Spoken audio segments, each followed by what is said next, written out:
Halo teman-teman semua, selamat datang kembali di 1 Harian Menjadi Murid. Nah, kalau kemarin kita bahas tentang kejadian 5, hari ini kita akan masuk ke kejadian 6 ayat 1-8 nih. Kita akan membahas kejahatan manusia teman-teman.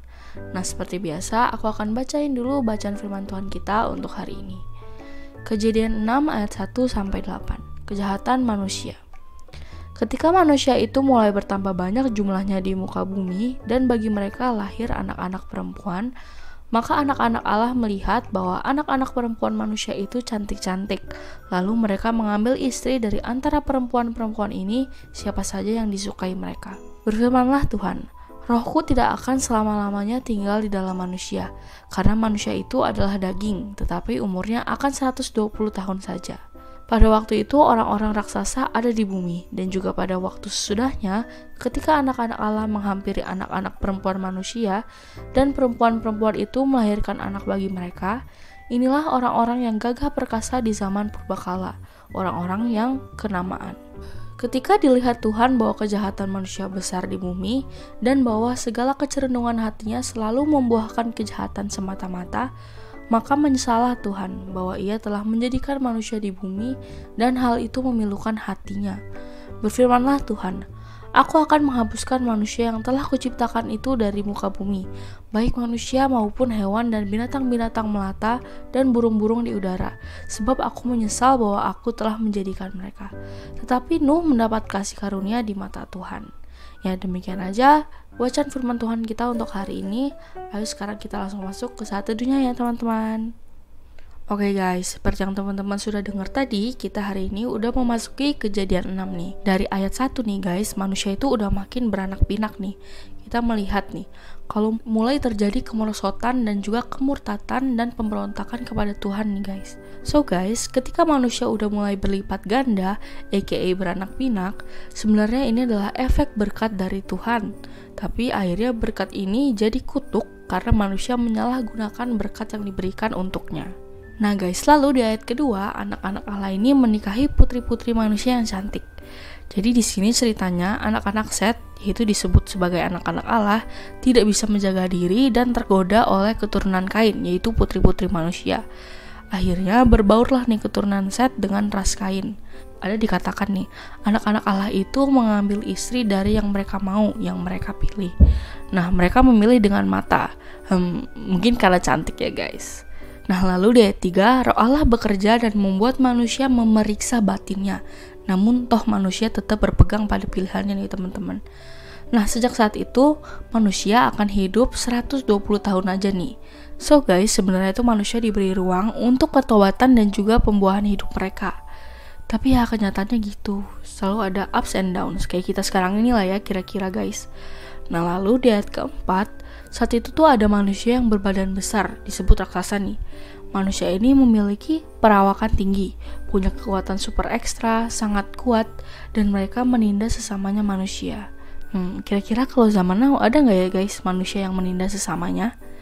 Nah, inilah yang disebut dosa lain dan penyebab banjir, yaitu manusia menindas sesamanya. Nah, lalu di ayat kelima, Tuhan melihat kejahatan manusia itu makin bertambah-tambah. Dosa dilakukan di semua lini kehidupan manusia, dari menindas sesama, melawan Tuhan, hidup bagi diri sendiri, nggak peduli apalagi takut akan Tuhan.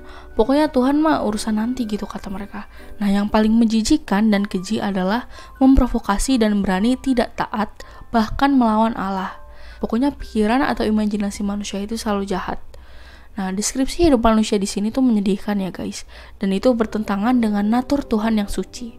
Akar dari kekerasan, penindasan, korupsi, pahit hati, kemewahan sia-sia, kecerobohan dunia itu berasal dari nafsu manusia yang mau hidup bagi dirinya sendiri dan tidak mau hidup bagi Tuhan. Kalian ingat kan saatnya kemarin nih guys, kalau Henok berjalan bersama Allah dan dia hidup bagi Allah itu. Nah, sekarang ini nggak ada lagi kebaikan yang ditemukan dalam manusia, bahkan dari turun-temurun dan bahkan secara kolektif guys. Nah, lalu di ayat ke-6, Allah nih menyesali gitu karena keadaan manusia itu mendukakan hatinya. Well guys, Allah itu sangat bijaksana dan tidak berubah dalam sifat dan nasihatnya. Kata menyesal ini diucapkan menurut cara manusia kayak biar manusia ngerti aja gitu teman-teman. Contohnya gini deh, anggap aja kamu ini kerja di salah satu firman hukum. Wah, bahasa yang dipakai itu kan bahasa hukum ya. Kalau kamu pakai bahasa itu ke anak playgroup, ngerti nggak mereka? Pasti bingung ya. Karena itu, kamu menyesuaikan bahasa biar dimengerti oleh anak-anak kecil itu. Nah, kayak gitu nih kira-kira kata menyesal yang Tuhan pakai nih. Bukan berarti Allah fail ya guys. Melainkan ini merupakan kata kiasan yang dapat menggambarkan manusia yang udah jauh banget melanggar ketetapan Allah nih. Nah, lalu di ayat ke-7, Tuhan akan menghancurkan manusia. Terjemahan dari kata aslinya adalah Allah akan melenyapkan manusia dari bumi. Itu kayak kalau kita nyapu rumah, terus kotorannya ditampung di pengki, lalu dibuang di sampah. Nah, kata penghapus itu kayak kalau kita nulis, lalu kita gak senang sama tulisannya, lalu kita hapus deh dari buku.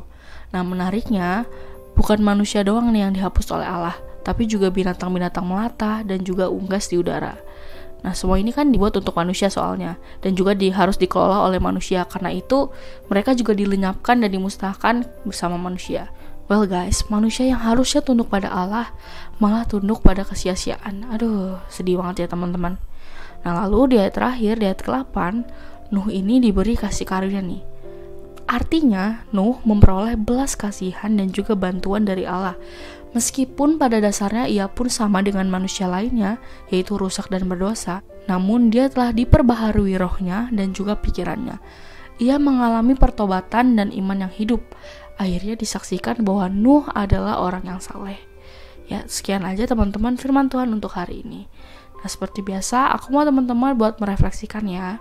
So guys, hari ini kan kita belajar nih. Yang pertama, manusia itu masih hidup dalam siklus dosa. Mereka tunduk pada keinginan sendiri yang sia-sia. Lalu yang kedua, dari siklus itu, Tuhan beranugerah dengan cara membuat Nuh bertobat dan hidup bagi Tuhan. Wah, sejauh ini kita udah ketemu 2 orang yang hidup bagi Tuhan ya teman-teman, yaitu Henokh dan Nuh. Lalu, apa yang bisa kita terapkan dalam kehidupan sehari-hari perihal perikop ini nih teman-teman?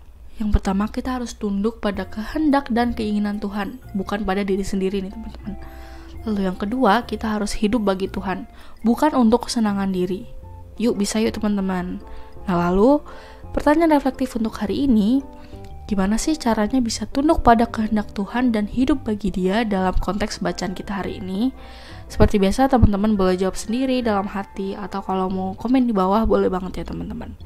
Ya, jadi sekian aja satu dua untuk hari ini. Semoga teman-teman bisa belajar banyak ya. Sekarang aku mau ajak teman-teman buat berdoa. Teman-teman, mari kita berdoa. Tuhan Yesus, tolong aku untuk bisa tunduk pada kehendak Tuhan dan hidup bagi Tuhan. Terima kasih Tuhan Yesus, hanya di dalam nama-Mu kami berdoa. Amin. Tetap semangat ya guys, Tuhan Yesus beserta kita. Thank you for watching and see you in the next video. Bye-bye.